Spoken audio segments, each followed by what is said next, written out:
Good morning, afternoon, or evening. It's actually afternoon here. I'm going to start with a Course in Miracles reading because it seems to all be flowing together. So I'm just going to start with it. And when I won't read, like, if it's a really long one, I'll just read like the basic title of it, and anything else like shortened. But today it's a review. So it's a review of lesson 182. So this is lesson 202. I am not a body, I am free. For I am still as God created me. I will be still in an instant and go home.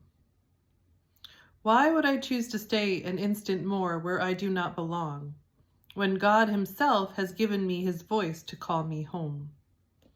I am not a body, I am free, for I am still as God created me. So I like that to guide. I think the Course in Miracles guides me. So I like to start out my day with a reading from A Course in Miracles, just to keep me aligned where I want to be, in the flow, in what Abraham Hicks calls the vortex, which is really staying connected to my spirit. So then I like to move into, right now anyway, because I'll probably change. I like to move into the archetype cards because we're always changing and growing, and we have to follow our spirit because our spirit is always changing and growing. And moving.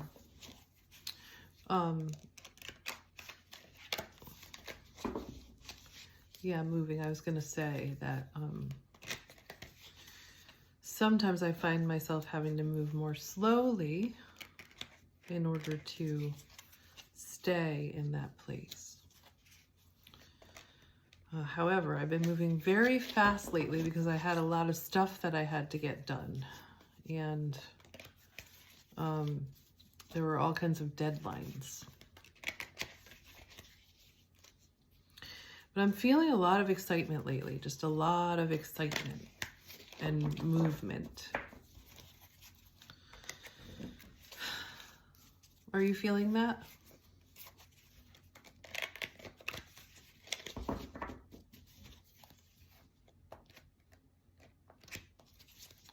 Okay, so what do you have for us today? What kind of archetypes are we working with? I've been getting the rebel archetype, which I noticed that I have trouble learning and I have trouble with not knowing. My anxiety about learning and not knowing makes me feel, well, it makes me feel like I have to know, or I know everything. It's like this, I know everything, you can't tell, you don't, but it's really a defense against feeling stupid, I guess. Feeling like I don't know something that I should know. So when I pulled the Rebel card this morning, I'm in a training right now. I'm learning to be a spiritual coach. And I took another training. I took a training to be a yoga teacher. And I really liked most of the training, but I was sold on it as it was supposed to be this like profound learning experience, and I was a little disappointed because I went through like a very rigorous training to be a marriage and family therapist. That was powerful. And so when they said, this is going to be the most powerful experience you've had in your life, I was like, no, it wasn't. It wasn't that. And so I was a little disappointed in that one. So in coming into this one, I was very excited about it. And then I was like, oh my God, I'm probably going to get disappointed. What if I know, and then I was like, I probably know all this already. I'm probably better than everyone else in the class. And then I noticed that was coming up, and I was like, oh wow, like that's not a great place to be. It's not a great place to learn. And so I asked myself, what is that about? And I think what it's about is really feeling intimidated by the learning process and not knowing things, and feeling like I was going to get in trouble because I didn't know something or I didn't do something. And so I think that a lot of us have these fears about learning and about not knowing. And so I just share that with you because I think it's relatable. And in order to learn this new way of being, which we are learning, we have to be willing to let go of the idea that we know everything already. Because we can't learn from that place. That's a very closed off place to be. And in order to be in our spirits, we have to be open. We have to be really open. So we can't be in that place. So I'm taking a step back and I'm just observing, like, what is that about? It's really fear, you know? So I'm just being compassionate with myself.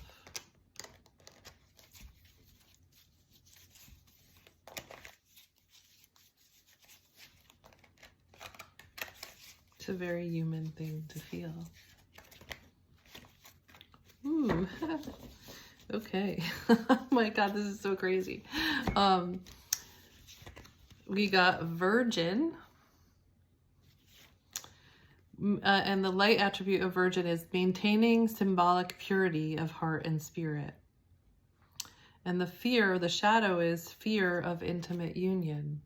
And what I'm talking about is union with God, union with everything. And that's what A Course in Miracles is teaching. So this makes sense to me that we would get this card. Maintaining symbolic purity of heart and spirit, and a fear of intimate union. I had been reading about, that we are all different. I might have said this in the last reading. We are all different. And even so, when we unite, we maintain our differences. They just connect to each other and flow in and out of each other. So we are all needed. All of our gifts are needed. Then we got victim. The light attribute prevents you from letting yourself be victimized or victimizing others. Okay. Prevents you from letting yourself be victimized or victimizing others. The shadow attributes are playing the victim for positive feedback in the form of pity, inability to maintain personal boundaries. And I think this is another one that comes up with our fear of learning. When we think we have to know everything and we're afraid to not know, a lot of times we play the victim in order that nobody criticizes us. So I think that comes up in that too. Prince. Oh my gosh, this is so funny. Okay, so romantic charm and potential for power is the light attribute. And the shadow attribute is use of power as self-aggrandizement. I don't know how you say that. Using power for self-aggrandizement. I think I'm saying that wrong, but basically you're using power to feel like you're superior. And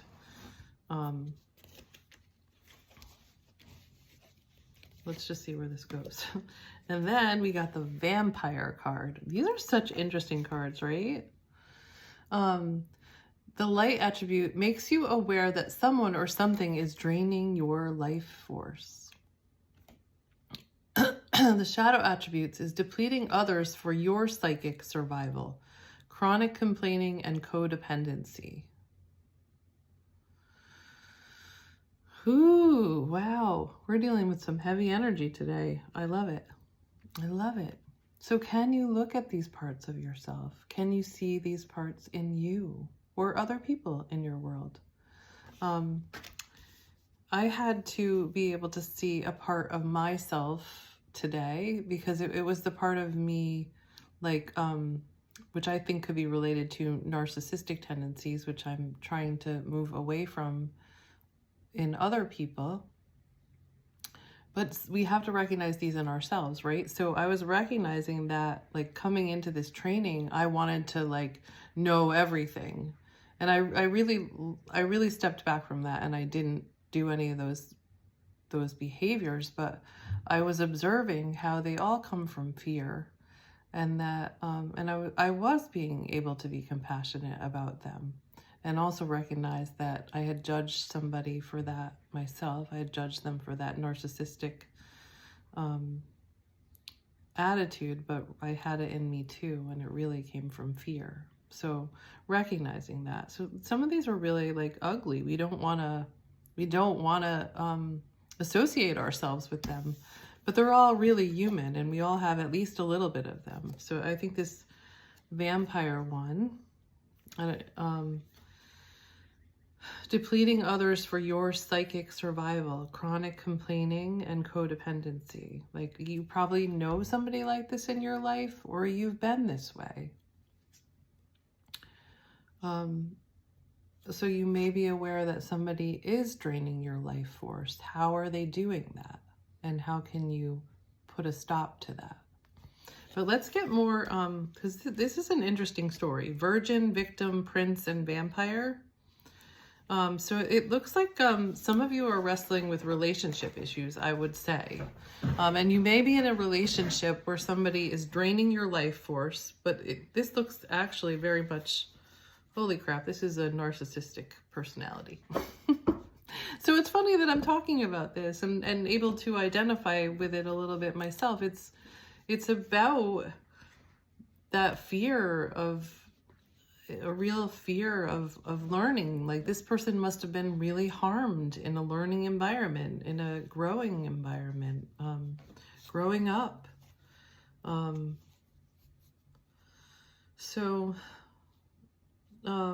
The virgin part is maintaining symbolic purity of heart and spirit, and there's a fear of intimate union. I gotta get more information about these because the story is not complete yet, and I want to get more information about what's going on here.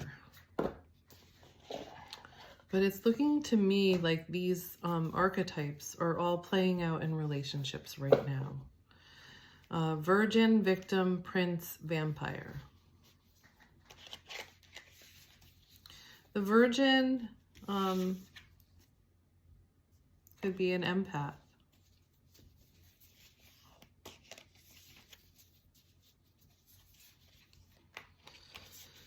And the victim, prince, and vampire could be narcissist. So I'm getting like narcissist empath vibes here. Which is, and the codependency, which is a relationship pattern that I just recently left.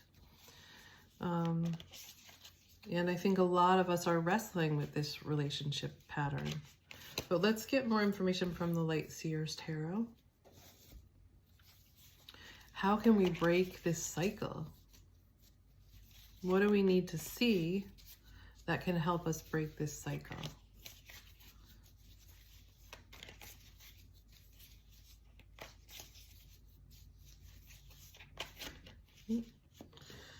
The Knight of Pentacles.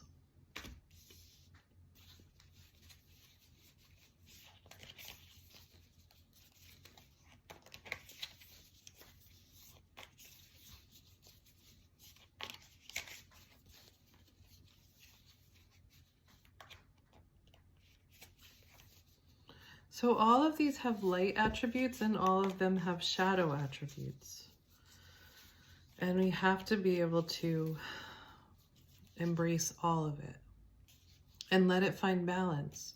In my training today, one of the people said, commitment to balance. I have a commitment to balance. And I was like, wow, that's such an awesome commitment. I want to make a commitment to balance. Because that's really what we're doing with these light and shadow attributes. We're trying to let them balance out. They do naturally balance out. They've just been distorted in our lives due to traumas. So how can we heal them and let them come back into balance? We have the King of Swords. So we're getting help. We're being helped. You see he has an owl and a crow and a bat, or maybe that's a raven.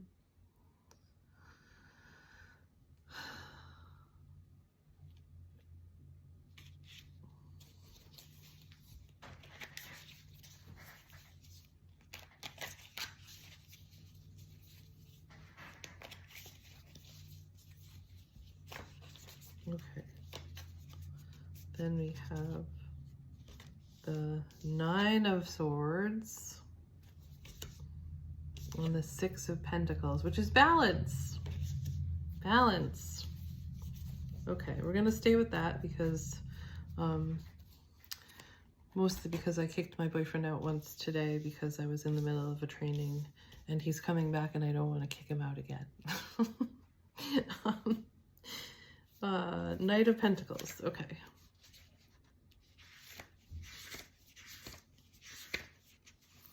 So Knight of Pentacles is diligence and hard work, determination, steadfastness, building material security, safety, being pragmatic, and expansion. I think it's about safety, about personal safety, because it's around the Virgin. So maintaining boundaries. Then we have the King of Swords.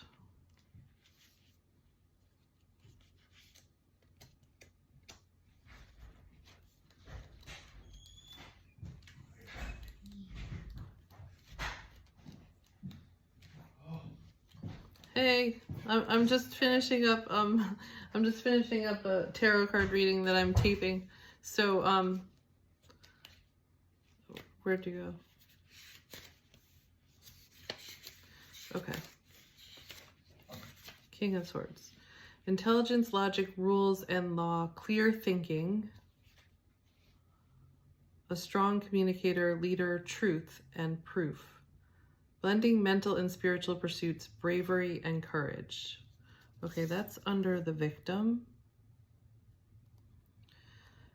And the light attribute is preventing yourself from being victimized or victimizing others. So that has to do with boundaries, clear boundaries, and knowing when somebody is violating your boundaries. Nine of Swords is... Hey, I'm almost done. Is attacking yourself, really. But I don't know what it has to do with the Prince. Romantic charm and potential for power. Okay. It could be that you're afraid of your own power.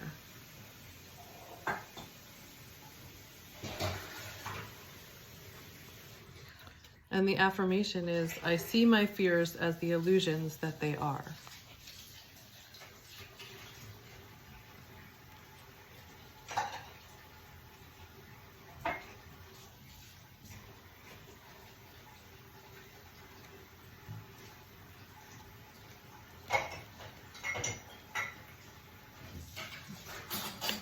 Okay, then underneath the Vampire, we have the Six of Pentacles.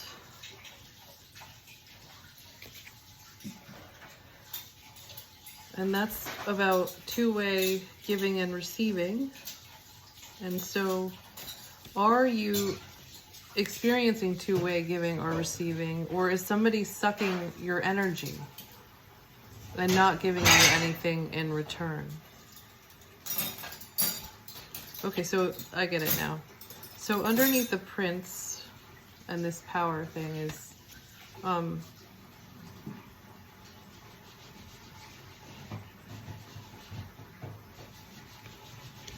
wait a minute, I need a little more clarity.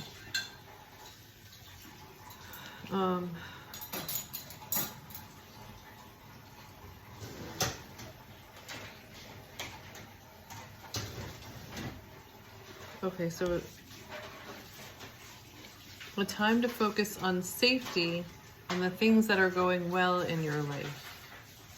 Focusing on you and not on abusing yourself, but on loving yourself and caring for yourself and creating your own safety. And then noticing, is your energy and your life force being robbed of you? And is that person giving back? So you're developing boundaries, you're developing clarity, not allowing yourself to be the victim, taking responsibility,